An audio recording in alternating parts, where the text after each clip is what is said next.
Hello, and thanks for checking out the video.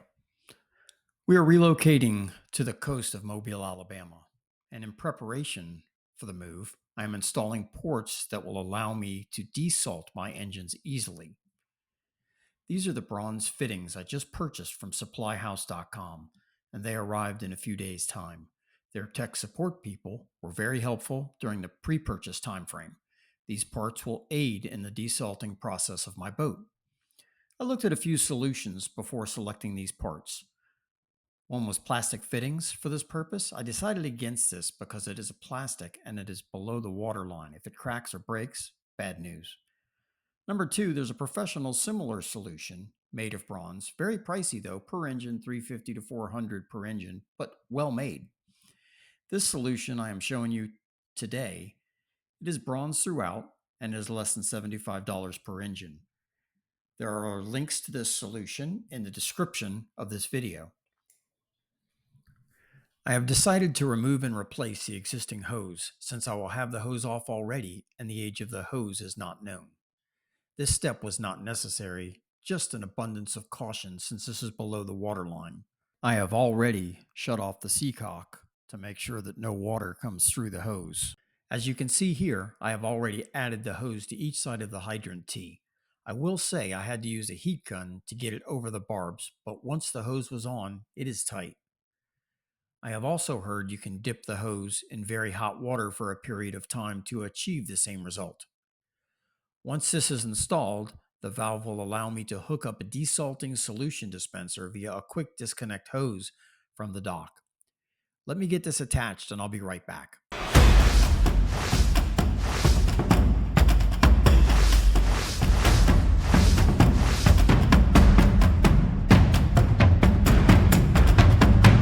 Okay, I've disconnected the old hose, it's over here, and installed the new pre-made assembly with the ball valve injection port, where I'll attach the desalting dispenser with a quick hose connect, and then the hose travels up and into my Perco strainer.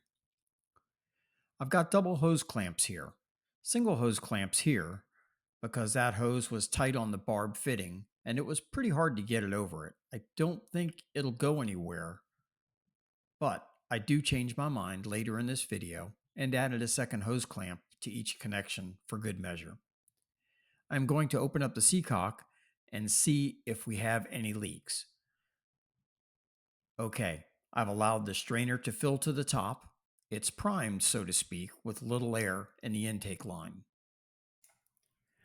I will now place the basket back into the strainer and tighten the wing nuts equally so that it does not disfigure the gasket and cause a leak. Okay, everything looks good now. Open the seacock up and I don't see any water dripping, so I will start my engine and see if she stays dry.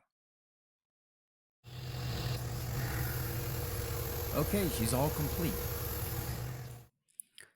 You can now see the two hose clamps per connection and a plug that can easily be removed during the desalting process and also to avoid a leak should I go down below and hit the valve on accident. Always safety first when boating and making repairs and doing projects below the waterline.